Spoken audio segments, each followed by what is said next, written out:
Good morning. I'm Harley Schlanger from the LaRouche Organization with your daily video update for December 21st, 2022.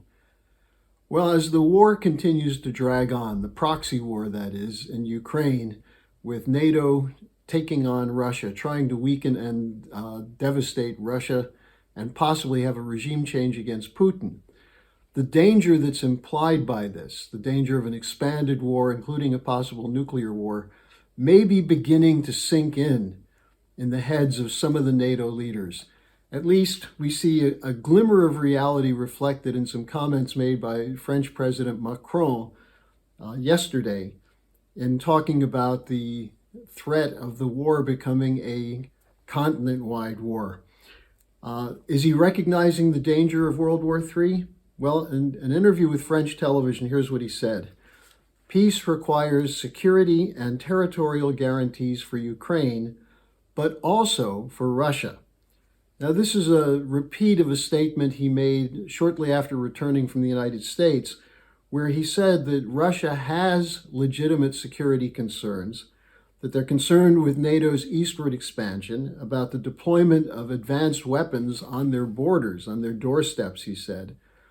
And when he said this, it was greeted with nastiness and anger from Poland, from the Baltic states, from Slovakia.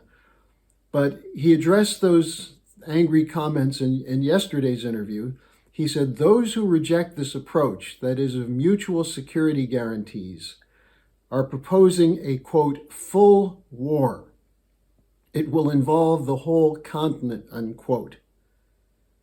Is Macron serious about this? If so, there are two other things he has to address, which he's not taken up so far. First, the commitment of NATO to a full war, and secondly, addressing what's behind the proxy war. Now, let me just elaborate these 2 points briefly.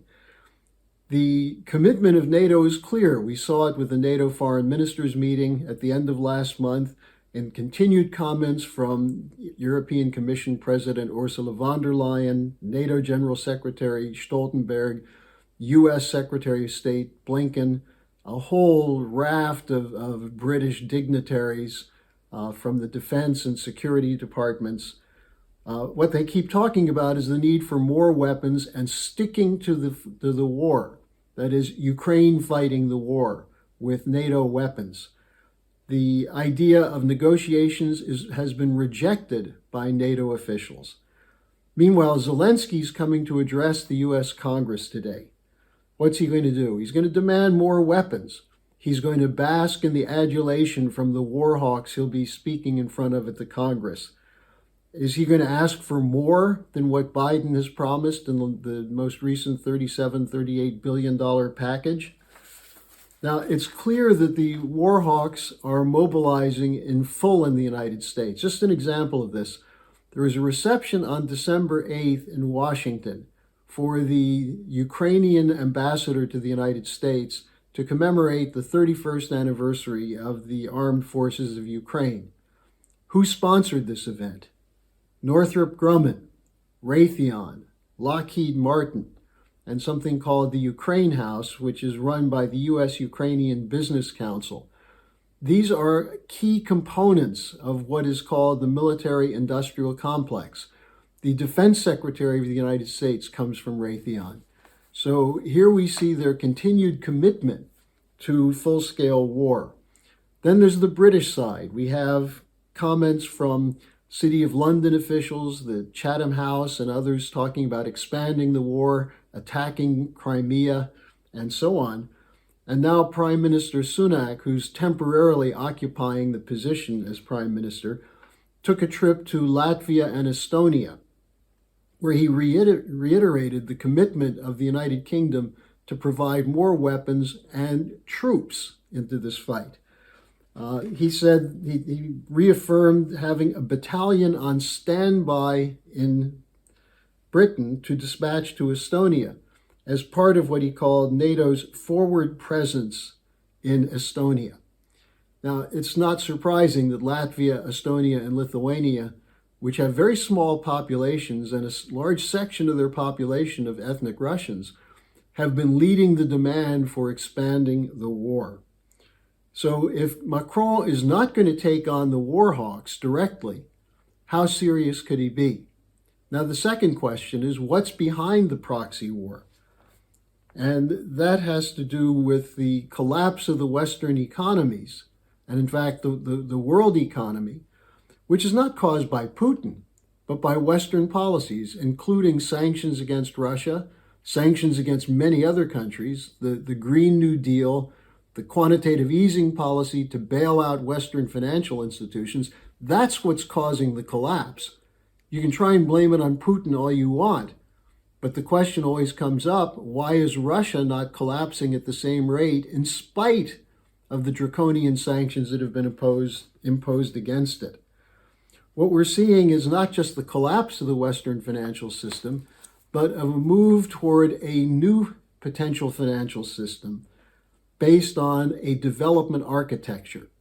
Now, this is what was proposed by Lyndon LaRouche many, many years ago, what he called variously in the 70s the International Development Bank, later on the New Bretton Woods, a New Bretton Woods which would be introduced by the four powers, in this case Russia, India, China, and the United States, and which we see coming into existence through multilateral institutions such as the Belt and Road Initiative, the BRICS, Brazil, Russia, India, China, and South Africa, the Shanghai Cooperation Organization, the Eurasian Economic Forum, and many, many others, the African Union.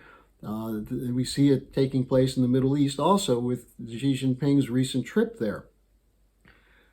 The LaRouche policy is now encapsulated in the 10 fundamental principles drafted by Helga Zepp-LaRouche.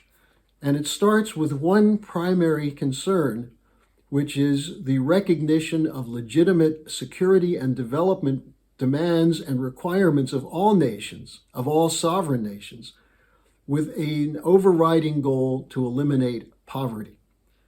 Now, this requires investment, not investment in financialization and funny money and paper and Bitcoin, but investment in real physical goods production and infrastructure. And you start with infrastructure, transport, energy, water management, healthcare. If you take that seriously, you're talking about a major employment package that would involve whole sections of industry to provide the materials and an upgrade of the labor force to carry out a modernization of the infrastructure platform that connects the world. You also need modernized agriculture and industry in the post-colonial sector, which has been denied credit for that by the banks connected to the City of London and Wall Street, and enforced by institutions such as the International Monetary Fund and the World Bank, backed up by military threats from the United States and NATO. And it's this war machine which is now being deployed in Ukraine, but has been deployed in Iraq, in Libya, in Afghanistan, in Syria. And there are U.S. troops presently throughout Africa. So this is the problem, that you have a security architecture which is defending a financial and economic system which is collapsing, and countries are moving away from it. That's why they're orienting toward Russia and China in particular, with their commitment to providing credit for real development, for real infrastructure, and so on. So new institutions are coming into existence. There's discussion of the use of national and regional currencies in finance and investment. And this is to fund real economic development. And this is what was explicit in the many programs drafted by Lyndon LaRouche over the years, and in the 10 fundamental principles recently drafted by Helga Zepp-LaRouche. So to go back to what I said at the beginning, if Macron is serious, or if any leaders in the West are serious about ending the war, they must join our mobilization for a new strategic and development architecture that serves the interests of all people in all sovereign nations. And that's my report for today.